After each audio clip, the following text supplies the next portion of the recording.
যে সংস্কৃতির জন্য গোটা বাংলা গোটা বিশ্বে নিজের নাম করে নিয়েছিল, আবার এত বছর পর আরও একটা নতুন সংস্কৃতির জন্য বাংলাকে চিনছে গোটা বিশ্বের মানুষ, গোটা দেশের মানুষ। তা হলো থ্রেট কালচার, হুমকির সংস্কৃতি।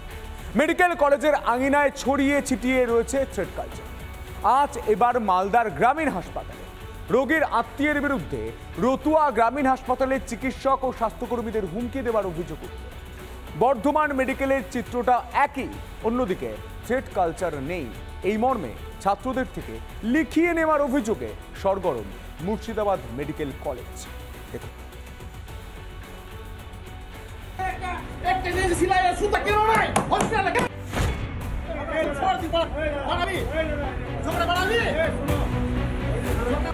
এবার থ্রেট কালচারের প্রভাব মালদার রতুয়া গ্রামীণ হাসপাতালেও। কর্মরত চিকিৎসক ও স্বাস্থ্যকর্মীদের হুমকি দেওয়ার অভিযোগ ওঠে। সোমবার রাত 11টা নাগাদ রতুয়ার বালুপুর এলাকার বাসিন্দা জখম অবস্থায় রতুয়া গ্রামীণ হাসপাতালে আসেন। তখনই বাধে বিপত্তি। অভিযোগ, রোগীর আত্মীয় কর্মরত চিকিৎসক ও অন্যান্য স্বাস্থ্যকর্মীদের অকথ্য ভাষায় গালিগালাজ ও মারধরের হুমকি দেন। তারা হলো মদ্যপ অবস্থায় ছিল, মদের গন্ধ বেরোচ্ছে।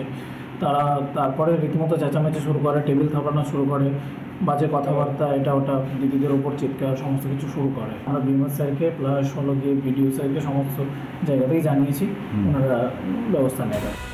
সেই ঘটনার সিসিটিভি ফুটেজ ভাইরাল। খবর পেয়ে ঘটনাস্থলে যায় পুলিশ, গ্রেফতার হন রোগীর দুই আত্মীয়।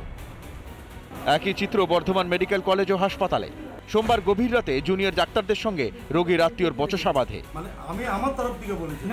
প্রতিবাদে পুলিশ ক্যাম্পের সামনে বিক্ষোভ দেখান জুনিয়র ডাক্তাররা। আমরা চাই যে আমাদের একটা নিরাপত্তা সুনিশ্চিত করা হোক, সুষ্ঠু পরিবেশ কাজ করার একটা দেওয়া হোক, যেখানে দাঁড়িয়ে আমরা কাজ করতে পারবো।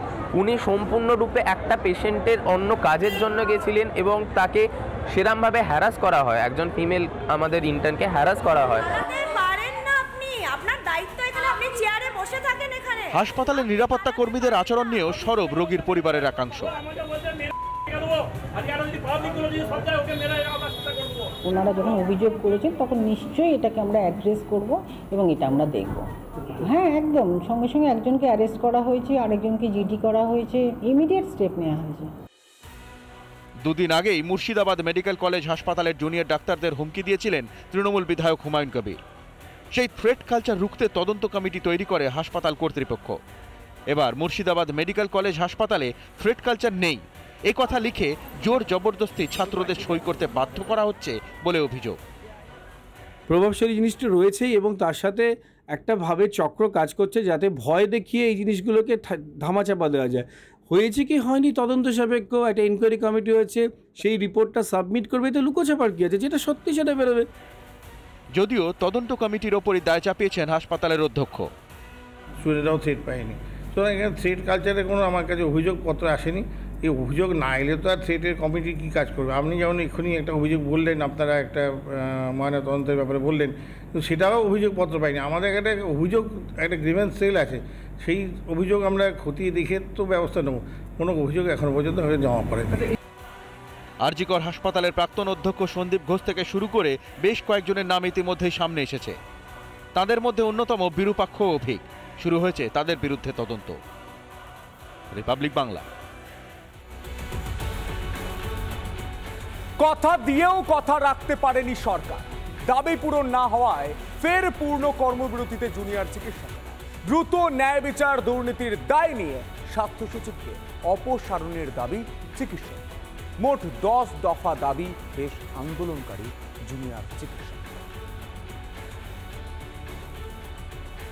লাইট, রেস্টরুম, ওয়াশরুম এগুলো করে দেওয়ার ব্যাপারেও 100 কোটি টাকা দেওয়া হয়েছে।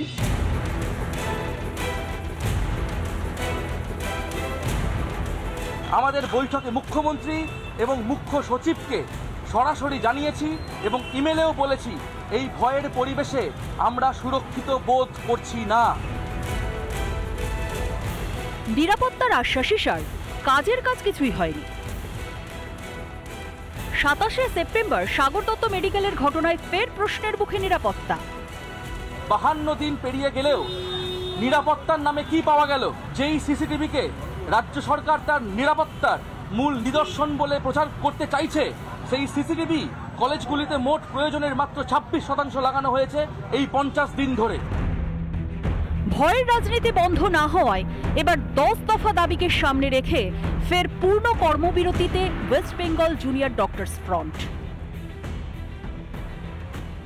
দ্রুত অভয়ার ন্যায় বিচার সুনিশ্চিত করা, স্বাস্থ্য সচিব নারায়ণ স্বরূপ নিগমের অপসারণ, রাজ্যের সমস্ত হাসপাতাল ও মেডিকেল কলেজে কেন্দ্রীয় রেফারেল ব্যবস্থা চালু করা, মেডিকেল কলেজ ও হাসপাতালে ডিজিটাল বেড ভ্যাকেন্সি মনিটর চালু করা, হাসপাতালে জুনিয়র ডাক্তারদের নির্বাচিত প্রতিনিধিত্ব, কলেজ ভিত্তিক টাস্ক ফোর্স গঠন করা সহ মোট 10 দফা দাবি জানিয়েছেন তারা। অভয়ার ঘটনার বীজ লুকিয়ে আছে বর্তমান স্বাস্থ্য ব্যবস্থার গভীরে। আমাদের আরেকখানি মূল দাবি ছিল বর্তমানে স্বাস্থ্য ব্যবস্থায় জারি অগণতান্ত্রিক ভয়ের পরিবেশকে নির্মূল করার, সমাজ থেকে এই ভয়ের রাজনীতি এবং কলেজগুলিতে হুমকির সংস্কৃতি অপসারণ করার। আরজি করের মতো একটি ঘটনা ঘটেছে, তার কারণ সেখানে একটি অগণতান্ত্রিক ভয়ের রাজনীতির পরিবেশ তৈরি হয়েছিল। দাবি পূরণ হলেই কর্মবিরতি প্রত্যাহার করা হবে বলে জানিয়েছেন ডাক্তার অনিকেত মাহাতো। প্রশাসনের দিক থেকে এবং সিবিআইয়ের দিক থেকে যদি এই সদর্থক ডাকটা আমরা পাই, তাহলে তো এই কর্মবিরতি কালকেই উঠে যেতে পারে। আমাদের দিক থেকে স্বচ্ছতার কোনো অভাব নেই। যে মুহূর্তে দাবি দাওয়া মিটে যাবে সেই মুহূর্তে কর্মবিরতি উঠে যাবে। পরিস্থিতি সামাল দিতে ব্যর্থ রাজ্য সরকার, এই দাবিতে মমতা বন্দ্যোপাধ্যায়ের পদত্যাগ দাবি করেছেন রাজ্য বিজেপি সভাপতি। আমি প্রথম থেকেই বলে এসেছি, আর কারো ভরসা নেই, আস্থা নেই, সেটা বারবার প্রমাণিত হচ্ছে। মাননীয় মুখ্যমন্ত্রীর উচিত তার পদত্যাগপত্র জমা দেওয়া। উনি পারছেন না, পারবেনও না।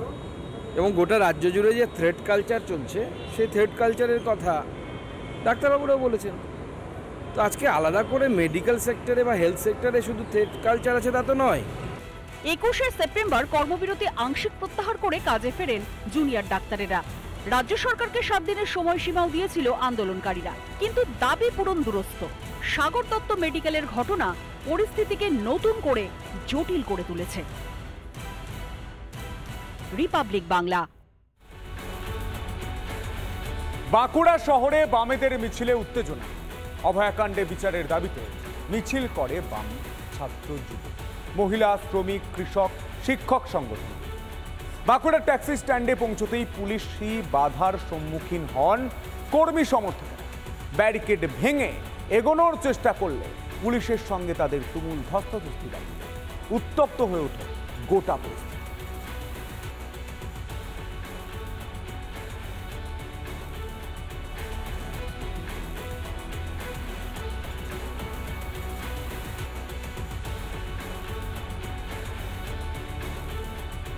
মাওবাদী যোগ বাংলায় কলকাতা সহ একাধিক জায়গায় তল্লাশি এনআইএ।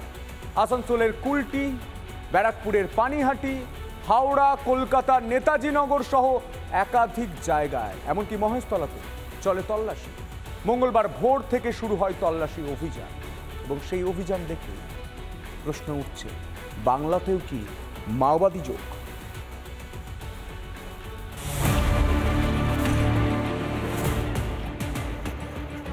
মাওবাদী যোগের অভিযোগে এনআইএর আতশ কাঁচে বাংলা। ভিন রাজ্যের মাওবাদী নাশকতার তদন্তে নেমে এ রাজ্যের একাধিক জায়গার নাম জাতীয় তদন্তকারী সংস্থার হাতে। তার ভিত্তিতেই কলকাতা সহ একাধিক জেলায় চলল তল্লাশি। আসানসোলের কুলটি থানার দিশেরগড়ে সুদীপ্তা পাল নামে এক মহিলার বাড়িতেও চলে এনআইএ ও এসটিএফ এর যৌথ তল্লাশি। 4 থেকে 5 ঘন্টা ধরে তল্লাশি চললো এই ভাড়া বাড়িতে। এই মুহূর্তে আমরা যেখানে দাঁড়িয়ে আছি ঠিক পাশেই যে বাড়িটি, সেই বাড়িতেই কিন্তু ভাড়া থাকেন সুদীপ্তা পাল। প্রায় 2 বছর ধরে এই বাড়িতেই ভাড়া থাকেন সুদীপ্তা। সেখানেই তল্লাশি চালিয়ে হার্ড ডিস্ক, মোবাইল ফোন বাজেয়াপ্ত করে এনআইএ। আমরা একটা শ্রমিক সংগঠন করি কলিয়ারি ঠিকা শ্রমিকদেরকে নিয়ে। সেই কাজটা বন্ধ করার জন্য একটা মিথ্যে কেস সাজিয়ে আমার ঘরে 6টার আগে, একদম বেআইনিভাবে 6টার আগে এনআইএ, এসটিএফ তারা এসে ইনভেস্টিগেশন করেছে এবং তারা আমার হার্ড ডিস্ক নিয়ে গেছে, আমার মোবাইল ফোন নিয়ে গেছে। পাশাপাশি পানিহাটির 31 নম্বর ওয়ার্ডের পল্লীশ্রী এলাকায় একটি বাড়িতে হানা দেয় এনআইএ। মাওবাদী সংগঠনের সঙ্গে যুক্ত সন্দেহে শিপ্রা চক্রবর্তী ও তার স্বামী মানবেশ সরকারের বাড়িতে তল্লাশি চালান আধিকারিকরা। ডাকাডাকিতে বাড়ির গেট না খোলায় গেট টপকে ভেতরে ঢোকেন এনআইএর আধিকারিকরা। প্রায় 5 ঘন্টা চলে তল্লাশি। আমাদের ঘরে সার্চ করেছেন, আমার ঘরে সব আমার মোবাইল বইপত্র যা আছে ঘরে, মোবাইল নিয়ে গেছে, ল্যাপটপ নিয়ে গেছে, আমার মোবাইল নিয়ে গেছে। এনআইএ অভিযান চলে কালীতলা আশুতি থানার গান্নে গঙ্গাধরপুরেও। সেখানে বাসু নস্কর নামে এক ব্যক্তির বাড়িতে প্রায় 5 ঘন্টা তল্লাশি চালান আধিকারিকরা। আজকে 7টার সময় এসে বলছি যে আপনি কেন সার্চ করবেন না, আমাদের রাঁচি থেকে আপনাদের একটা পাওয়া গেছে। কি পাওয়া গেছে? এবারে তো তার আগে তো হুড়মুড় করে সব ঘরে ঢুকে পড়লো। অভিযোগ আমার নামে বলেছে, বিকাশা নস্কর। আমি টিউশন করি আর সেলাই। এছাড়াও হাওড়ার ইছাপুর এলাকায় 8-এর এক কেদার ভট্টাচার্য লেনে হানা দেয় এনআইএ। সূর্য শত রায় নামে এক যুবকের খোঁজে তার বাড়িতে তল্লাশি চালায়। প্রায় 4 ঘন্টা ধরে চলে অভিযান। জিজ্ঞাসাবাদ করা হয় যুবকের বাবা মাকেও। আধিকারিকরা বেশ কিছু লিফলেট, বইপত্র ও একটি পুরনো মোবাইল ফোন উদ্ধার করেছেন। হঠাৎ মানে কোনো সময় এলো, হয়তো একবেলা থাকলো কি এক রাত্রি থাকলো, চলে পোস্টারে এমনি এনআরসি এইসব টাইপের লেখা ছিল। পরশু দিন এসছে, কালকে গেছে বিকেল 4টে। যোগাযোগ এখনো নেই, ওই আসে চলে যায়, হঠাৎ করে আসে হঠাৎ করে চলে যায়। বাড়িতে থাকলেও যতটুকু হয় একটা কথা বলে। বারুইপুরের কল্যাণপুর কুন্দরালি এলাকায় প্রায় 3 ঘন্টা ধরে চলে এনআইএ রেড। তল্লাশি চালায় 18 জনের দল। তল্লাশি চলে গৌর মজুমদারের বাড়িতে। কলকাতার নেতাজি নগরেও চলে এনআইএ তল্লাশি। রিপাবলিক বাংলা। অবশেষে 6 বছর পর খানাকুলে তন্ত্র সাধনার জন্য শিশু কন্যাকে বলি দেওয়ায় মামলার রায় শোনালো আদালত। তান্ত্রিকের স্ত্রীকে মৃত্যুদণ্ড এবং নাবালিকার দিদাকে যাবজ্জীবন কারাদণ্ডের সাজা দিলেন বিচারক। 2018 সালের 2রা ফেব্রুয়ারি খানাকুল থানায় মেয়ের নিখোঁজ হওয়ার অভিযোগ দায়ের করেন বাবা। খোঁজাখুঁজির পর এক প্রতিবেশীর সেপটিক ট্যাঙ্ক থেকে উদ্ধার হয় 4 বছরের শিশুকন্যার দেহ।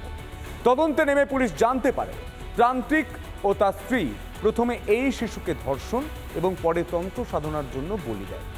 সস্ত্রীক তান্ত্রিককে গ্রেপ্তারের পাশাপাশি খুনের ঘটনায় সহযোগিতার অভিযোগে শিশুর দিদাকেও গ্রেপ্তার করে পুলিশ। প্রসঙ্গত, জেল হেফাজতে থাকাকালীন অসুস্থতার কারণে মৃত্যু হয় অভিযুক্ত তান্ত্রিকের।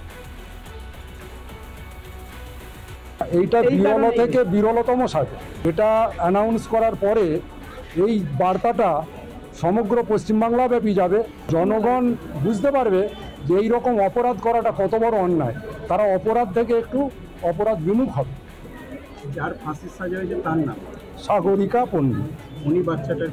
উনি বাচ্চাটার কেউ না, উনি হচ্ছে তান্ত্রিকের স্ত্রী। যে তান্ত্রিক ছিলেন ওনার স্বামী, হাজব্যান্ড, উনি মারা গেছেন। তদন্তের দায়িত্ব পাওয়ার পর আমি চেষ্টা করেছিলাম যাতে এটা সাকসেসফুল হয় এবং আসামিরা সাজা পায়। সমস্ত পুঙ্খানুপুঙ্খ তথ্য তুলে দিয়েছিলাম কোর্টের হাতে। আজকে মহামান্য বিচারপতি সাজা দিয়েছেন এবং এটাতে আমিও খুশি যে হ্যাঁ, তদন্তকারী অফিসার হিসাবে আমার তদন্তে একজন দোষী সে শাস্তি পেল।